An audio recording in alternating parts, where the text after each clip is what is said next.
Hi அந்த data analyst tutorial பார்க்கறதுக்கு முன்னாடி ஒரு முக்கியமான விஷயத்தை ஷேர் பண்ணணும்னு நினச்சேன். ரீசெண்டாக ஒருத்தங்க கிட்ட பேசிட்டு இருக்கப்போ பார்த்தீங்கன்னா அவங்க ஒரு கோர்ஸ் ஜாயின் பண்ணாங்களா. ஆக்சுவலாக அவங்க பார்த்தீங்கன்னா டேட்டா சயின்டிஸ்ட் ஆகணுமா, டேட்டா அனலிஸ்ட் இல்லை. அவங்க என்ன சொல்லியிருக்காங்கன்னு பார்த்தீங்கன்னா, நீங்கள் ஃபர்ஸ்ட் பார்த்தீங்கன்னா டேட்டா அனலிஸ்ட் ஆகிறதுக்கு என்னெல்லாம் படிக்கணுமோ அதை முதல்ல மாஸ்டர் பண்ணுங்க, அதுக்கப்புறமா டேட்டா சயின்டிஸ்ட் பாருங்க அப்படின்ற மாதிரி சொல்லியிருக்காங்க. நிறைய இன்ஸ்டிடியூட்லையுமே அதுதான் சொல்லிட்டு இருக்காங்களாம். ஆக்சுவலாக நீங்கள் டேட்டா சயின்டிஸ்ட் ஆகணும்னா நீங்கள் இந்த டேட்டா அனலிஸ்ட் கற்றுக்கணுன்ற அவசியமே இல்லை. டேட்டா அனலிஸ்ட்னா என்னன்னு பார்த்தீங்கன்னா, இந்த அனலிசிஸ் பண்ணுறதுக்கும் டேஷ்போர்ட் கிரியேட் பண்றதுக்கும் ரிப்போர்ட்டை நீங்க ஷோ பண்றதுக்கு மட்டும்தான் பாத்தீங்கன்னா முழுக்க டேட்டா அனலிஸ்ட் யூஸ் பண்றது. பட் டேட்டா சயின்டிஸ்ட் பாத்தீங்கன்னா ப்ரெடிக்ட் பண்றதுக்கு, மிஷின் லேர்னிங்ல ஒர்க் பண்றதுக்கு, இன்னும் கோடிங் வரது, அந்த மாதிரி நிறைய விஷயம் இருக்கு. அதுக்கு பாத்தீங்கன்னா இதை கத்துக்கணும்ன்ற அவசியமே இல்லை. ஏன்னா அதுலயே பாத்தீங்கன்னா நிறைய டாபிக்ஸ் இருக்கு. இப்போ பாத்தீங்கன்னா டேட்டா அனலிஸ்ட்ல இருக்கவங்க டேட்டா சயின்டிஸ்ட் ஆக முடியாதான்னு கேட்டீங்கன்னா ஆகலாம்.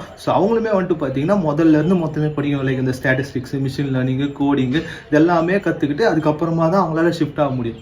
அதால நீங்க யாருன்னா இப்ப அதை கத்துக்கிட்டு இருக்கீங்கன்னா தயவு செஞ்சு அதெல்லாம் விட்டு டைரக்டா டேட்டா சயின்டிஸ்ட்கே ஃபோக்கஸ் பண்ணுங்க. அதுதான் முக்கியமா சொல்லணும்னு நினைச்சேன். அந்த டுட்டோரியல்ல பாத்தீங்கன்னா டேட்டா கிளீனிங் எப்படி பண்றது, டேட்டா ப்ராசஸ் எப்படி பண்றது, எப்படி டேட்டா விஷுவலைஸ் பண்றது, எப்படி டேபிள இது பண்றது, எப்படி ஒரு சர்டைன் ப்ராசஸ் எல்லாம் இருக்கும்ல, அதெல்லாம் எப்படி ஃபில்டர் அவுட் பண்றது, நிறைய எம்டி ஸ்பேசஸ் இருக்குல்ல, அதெல்லாம் எப்படி கிளியர் பண்றது, அதெல்லாம் ChatGPT வச்சு பண்ணியிருந்தாங்க. ஈவன் எப்படி சார்ட்டை கிரியேட் பண்றது, பை சார்ட்டா இருக்கலாம், பார் சார்ட்டா இருக்கலாம், எப்படி சேல்ஸ் வருது, அது எப்படி ப்ரெடிக்ட் பண்ணலாம் அப்படின்ற மாதிரி ஒரு 10 நிமிஷத்துல முடிச்சிட்டாங்க. ஏன்னா அது முடிச்சிட்டு அப்புறம் அனோவா பத்தி சொல்லிட்டு இருந்தாங்க. அதை நான் நெக்ஸ்ட் வீடியோல சொல்றேன். இதே நான் லாஸ்ட் வீடியோல சொல்லணும்னு நினைச்சேன். ஏன்னா எனக்கு தெரிஞ்சவங்க ஒருத்தங்கிட்டையும் கேட்டேன். அவங்களுக்குமே பாத்தீங்கன்னா ஃபர்ஸ்ட் எக்ஸலை சொல்லி கொடுத்துட்டு அப்புறமா தான் இது பண்றாங்களா. நீங்க டேட்டா சயின்டிஸ்ட் ஆகணும்னா இதெல்லாம் தேவையே இல்லை.